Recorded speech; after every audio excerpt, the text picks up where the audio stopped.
Hello and welcome to ETGovernment.com. I'm Mohammed Ujaley in this special discussion with Dr. Ashok Dalwai, Chief Executive Officer, National Rainfed Area Authority from Government of India. We are going to focus on the farming sector, especially the kind of technology is being used and how this organization under his leadership is trying to improve access to technology, also trying to improve the output of farming sector, and also we'll focus on as to how we can increase the income for the farmers. So thank you so much, sir, for your time. And let me begin by asking you, during the pandemic, what we observed that the pandemic really impacted all the sectors, including the farming community. So what has been your assessment of this challenge and what kind of trend did you witness during pandemic? Thank you, Mohammed, for having me. And I must thank you and your organization on behalf of National Rainfed Area Authority for giving us an opportunity to share what we are doing and what we should be doing. I'm one with you that the corona pandemic that hit our country, just as all other countries in the world, impacted all sectors of the economy. But that same challenging situation gave a message to the whole world that agriculture, the primary economic sector, is the most resilient of the economic domains. It also communicated that it is the basic requirement for survival of the civilization and its sustainability because it produces food and many other commodities, including fodder for the animals. In the time when our country was impacted horribly by the COVID, agriculture sector is one which demonstrated its ability to record very good growth rate. The year 2020-21 has recorded a growth rate of 3.6% in agriculture. And apart from that, it continued to enable the people to engage themselves productively in agriculture. Since COVID called upon the society to maintain social distance, agriculture, particularly at the production stage, Right. is a domain that enables maintaining social distance because agriculture is practiced in open fields in the rural areas. And therefore, the farmers who are naturally maintaining social distance and were tending their crops, were tending their animals, and also continuing with their fishery activities. Now, the challenge, of course, came at the stage of post-production. And it is here that government played a very responsive and responsible role by enabling the farmers to link up with the markets in both physical as well as online formats. We saw that during this particular phase, a lot of aggressive progress happened in adopting digital technology. Right. We enabled the farmers to sell anywhere, as against the practice of going to APMCs alone. Right. The farmers are allowed to sell even outside APMCs by relaxing the norms and the guidelines and the rules and the state marketing acts. Right. So this helped the farmers to monetize their agriculture produce and ensure that they got returns to the best extent possible. And thirdly, the government also played a very active role in enabling the input supply, whether it was fertilizers, whether it was seeds or pesticides or other forms of inputs that agriculture production system requires. All these things were taken care by relaxing the norms, by relaxing the regulations, which means that the government and other members of the society played a very proactive role in enabling the agriculture production system, and thereby the farmers who took that particular risk to go out of their homes when everybody was sitting within their homes. Right. They went out there, they cultivated, they produced food and fodder and feed and fed the country. And to say that all the stakeholders, primarily the farmers, the government, the input suppliers, and the output managers, all of them acted in sync with one another and ensured that the country continued robustly with its agriculture production system, ensured that people had access to food, and the economy was also sustained because agriculture is the primary economic sector, and in a way, it pump primes the other sectors of the economy. Right, right, absolutely. You mentioned about the technology, so I'll come to that. How do you look at the adoption of technology for the country's rain-filled agriculture system? Because this is one of the mandate of your organization. So, what is your overview of that? Some of the work that you would have done in this area, if you could share. I agree with you that risk management is one of the most critical aspects of agriculture production system. Right. Agriculture is highly vulnerable to different kinds of risks at all along its agriculture value system. That is at the pre-production stage, production stage, and also the post-production stage. While nature impacts dominantly during both pre-production and production stages, it is the price fluctuations that impacts negatively the agriculture at the post-production stage.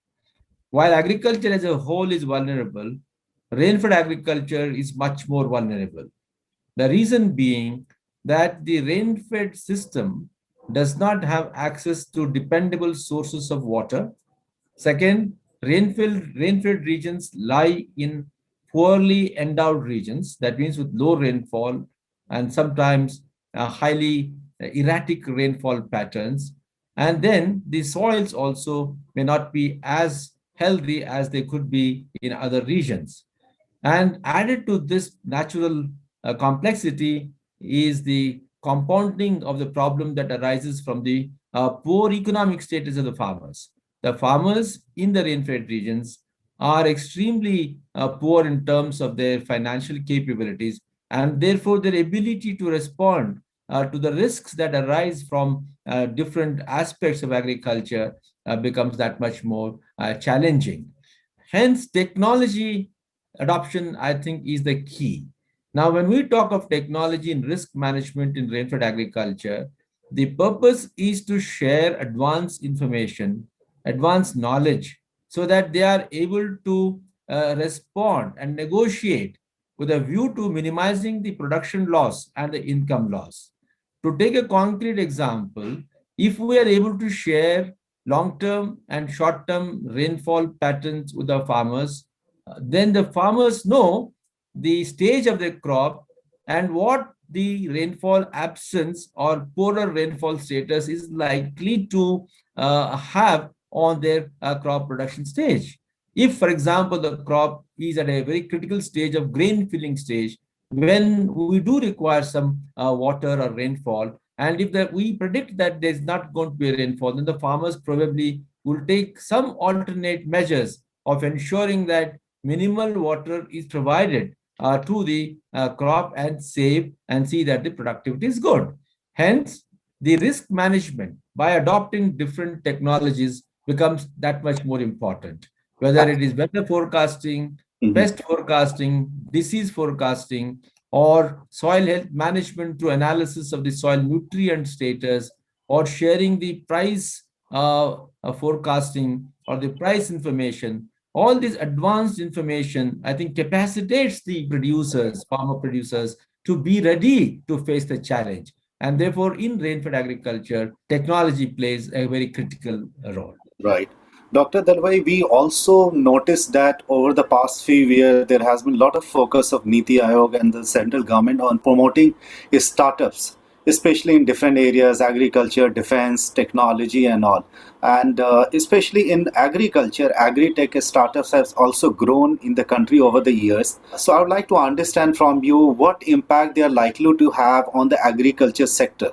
I mean, did you see some good example of any agriculture startup enabling or aiding or supporting the growth of agriculture sector in the country? You are right. In fact, the technology-based startups, particularly in the domain of agriculture, have actually got a big fillip thanks to the Corona challenge. For a long time, Government of India, under its NEGPA, which is one of the important pillars of the Digital India, has been making progress in adopting technology. We have developed large number of websites, we have developed large number of portals, Then we have developed mobile-based applications. So we are trying to reach information and knowledge and skills to the farmers using these technology platforms. Now, during the corona time, what we saw, that a large number of young entrepreneurs came up who tried to reach the farmers to enable them to sell their produce. Since there was restriction on the physical movement, the direct sale was very important. So what we saw, a large number of agriculture startups using digital technology were Right. able to connect the producers with the consumers and then enable direct sale. So whether it was fruits or vegetables, or it was also grains, but Mhm. we saw a lot of direct connect between the producers and the consumers. Now we are seeing a lot of startups coming up in soil health management, in irrigation management, or also in just simply predicting the weather or the pest and disease. So these enterprises are actually making agriculture more efficient. In fact, we ourselves at NARA, we're focusing on how do we develop a risk management tool, and we are now taking up a pilot study with financial support from FAO to develop what's called a composite index. As I have been saying, that risk can come from different sources. It can impact agriculture at different stages along its value chain. So the farmer will have to be supported and his capacity supplemented by a composite ecosystem-based risk management. So the project that we are going to initiate, of course, on a pilot basis is how do we share with him weather forecast, pest and disease status, and price information, and other kinds of risks, including, for example, soil analysis, so that he also takes up soil health management. So when we are going to feed the given farmer set of farmers with this multiple information system, possibly his agriculture will become more efficient in the sense that he knows what kind of crop to grow according to the agroecology. He Right. knows what quantum of water, what quantum of fertilizers, what quantum of pesticides should be used for efficiency, Right. and then how he can sell to recover the maximum or the optimal benefit. Hence, technology, all these things are based on technology. Right. But I must stress that the starting point for any technology is to enable both public sector and private sectors to participate. And Absolutely. if we want both private and public sectors to participate, obviously, we need to have a robust database. Right. Database of the farmers, database of the farms, database of the production system, and all other kinds of databases.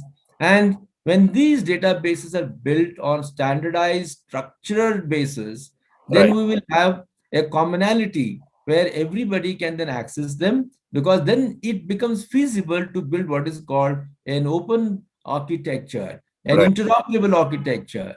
Today, unfortunately, in our country, we have a lot of data, but Right. most of these databases are isolated, they're compartmentalized, they're Right. not able to talk to one another.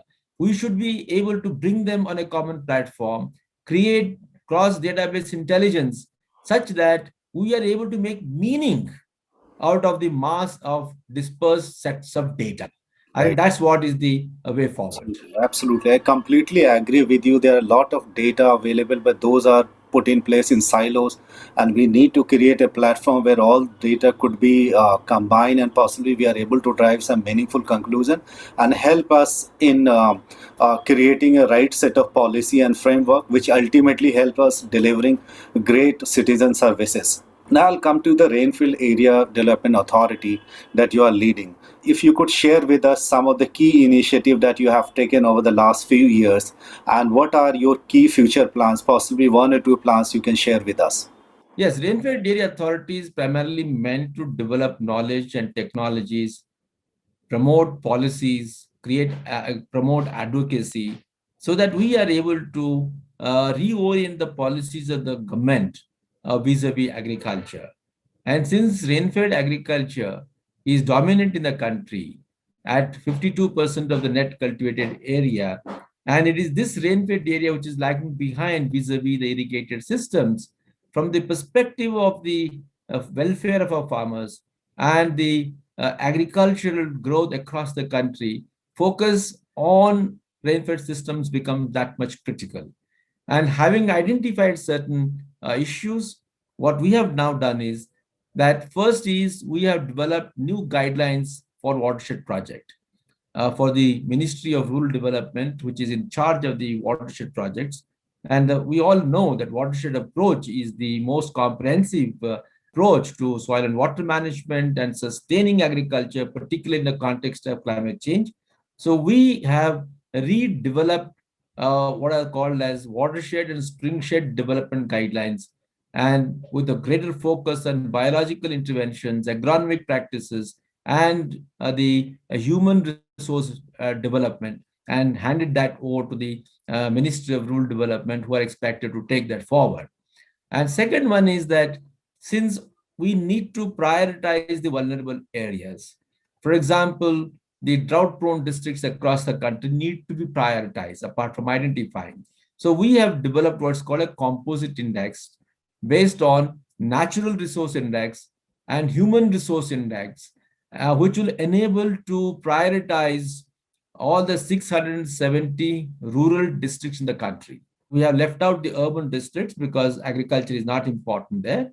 So today, all the 670 districts can be prioritized based either on natural resources or on human resources or on composite index basis.